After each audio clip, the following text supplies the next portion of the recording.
Peruanska jagoda je trajnica iz obitelji Solanaceae, srodnik je paradajza i krompira. Porijeklom je iz Južne Amerike, a danas se uzgaja u cijelom svijetu. Kako ne podnosi mraz, u našim krajevima se uzgaja kao jednogodišnja biljka. Ipak, ako je uzgajate u tegli i premjestite u zatvoreni prostor ili na jesen presadite u tegle, ona može prezimjeti. Ima puno raznih naziva: astečka bobica, zlatna bobica, peruanska trešnja, fizalis. Peruanska se jagoda uzgaja iz sjemenki. Sjemenke se siju rano na proljeće u posudice, na prozorske daske ili klijališta, te se kasnije presađuju u čašice. Mi ih sijemo poprilično rano, već krajem januara ili u februaru, ali možete ih sijati sve do aprila, u male teglice na prozorskim daskama. Sa klijanjem u slučaju ovih jagoda ima svakakvih iskustava. Nekad brzo niknu, nekad traje duže, nekad ne niknu nikako, pa je potrebno ponoviti sjetvu. Zato je dobro početi rano sa sjetvom, a u svakom slučaju ostavite dio sjemena za eventualnu drugu sjetvu ako prva ne uspije. Ovu je biljku bitno sijati što ranije i zato jer joj treba dosta vremena da se razvije u odraslu biljku i procvjeta te krene davati plodove.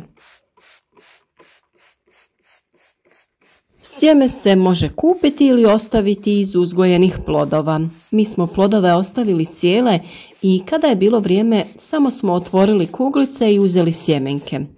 Sijali smo u zemlju plastične kontejnere i obilno zalili. Uslovi za uzgoj su slični uzgoju paradajza iz sjemena.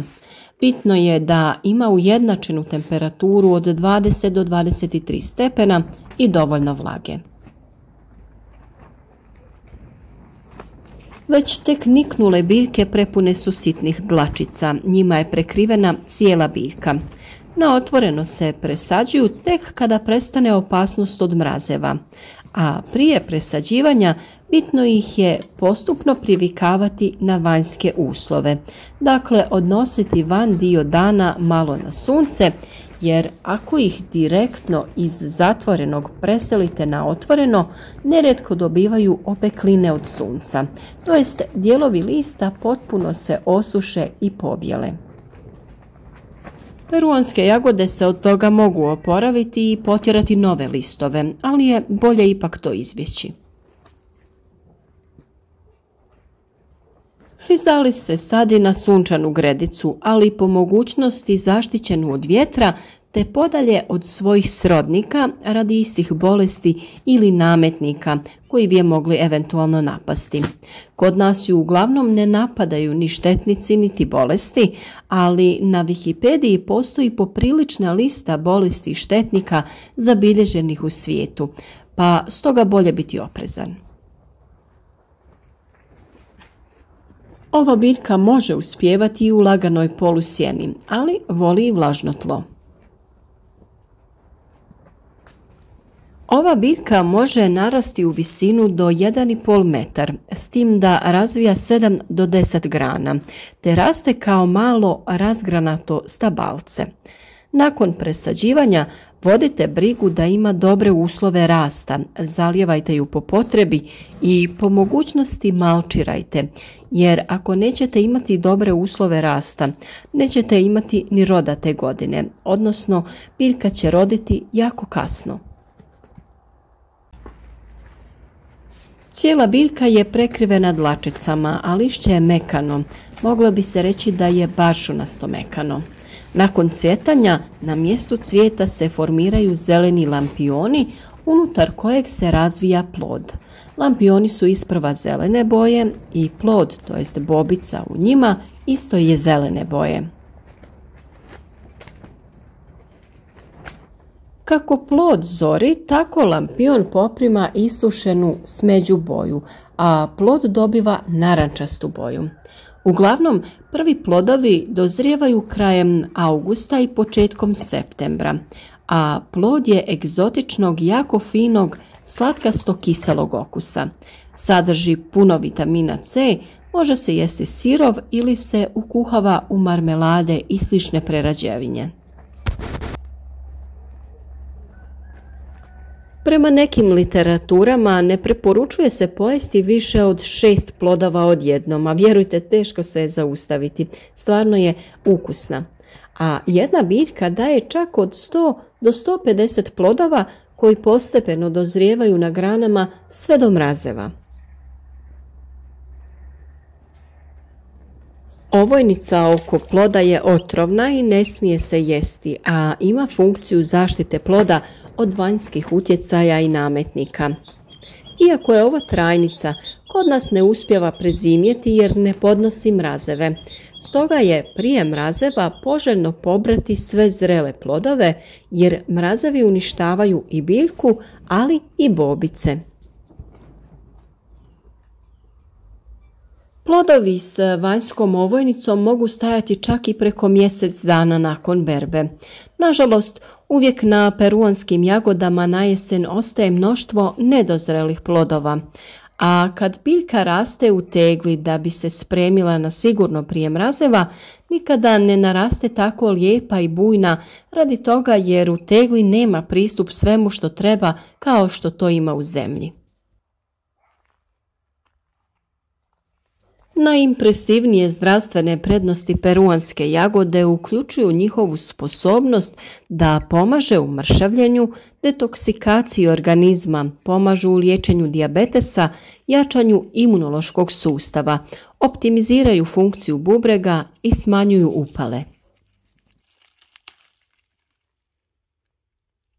Peruanska jagoda također će spriječiti određene degenerativne bolesti, potaknuti zdravlje srca, te se naširoko smatra super hranom sa hranjivim tvarima i antioksidantima koji mogu značajno poboljšati vaše cjelokupno zdravlje.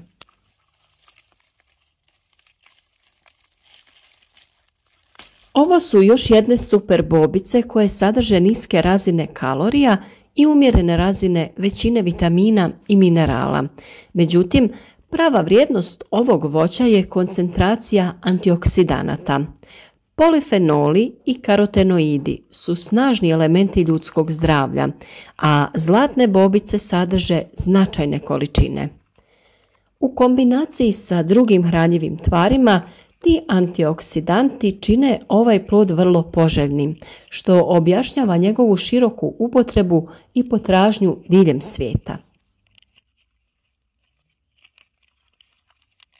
Peruanske jagode su slatke, što ih čini popularnim sastojkom u raznim kolačima, slatkišima i pečenim proizvodima, kao i u voćnim salatama. Peruanske jagode se također mogu pojesti same, svježe ili osušene, kao jedan zdrav obrok. Jedna važna napomena je da ih trebate oguliti prije nego što ih konzumirate, a nikada nemojte jesti nezrele peruanske jagode jer mogu biti otrovne. Najvažnije prednosti peruanskih jagoda proizlaze iz njihovog visokog sadržaja antioksidanata, što ih čini idealnim dodatkom prehrani za prevenciju određenih kroničnih bolesti, uključujući određene vrste raka.